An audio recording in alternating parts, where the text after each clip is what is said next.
અમદાવાદ ખાતે નીકળેલી ભગવાન જગન્નાથજીની 149મી રથયાત્રા જ્યારે દરિયાપુર પહોંચી હતી ત્યારે રાજ્યના નાયબ મુખ્યમંત્રી હર્ષ સંઘવી ભગવાનના દર્શન માટે પહોંચ્યા હતા।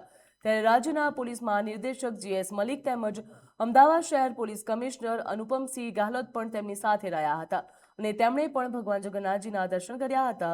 તેમણે પોલીસ સહિત તમામ વહીવટી તંત્રને બિરદાવતા કહ્યું હતું કે સારી વ્યવસ્થાના કારણે લોકો શાંતિપૂર્ણ અને સુરક્ષિત રીતે દર્શન કરી શક્યા છે। સૌ ભગવાન જગન્નાથજીના ભક્તોને ખૂબ સારી રીતે યાત્રાના દર્શન થઈ શકે તે પ્રકારની વ્યવસ્થાઓ માટે 30,000 જેટલા પોલીસ જવાનો અને સેન્ટ્રલ પેરામિલિટરી ફોર્સિસની આખા વિસ્તારમાં ગોઠવણ કરવામાં આવી છે। નવી ટેકનોલોજી અને હ્યુમન ઇન્ટેલિજન્સના માધ્યમથી તમામ સમાજોને એક સ્વરૂપે અને ખાસ કરીને આજે આ આખા યાત્રાના રૂટમાં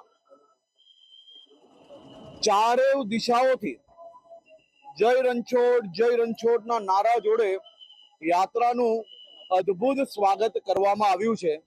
હું તમામ સમાજોના અગ્રણીઓને અભિનંદન આપું છું કે આપ સૌ લોકોએ મળીને આ યાત્રાની વ્યવસ્થા ગુજરાતની સૌથી મોટી આસ્થા અને વ્યવસ્થાની યાત્રા એટલે ભગવાન જગન્નાથજીની અમદાવાદની રથયાત્રા કરીબન 10 લાખથી વધારે લોકો આજે દર્શનાર્થે આ યાત્રામાં જોડાયા છે।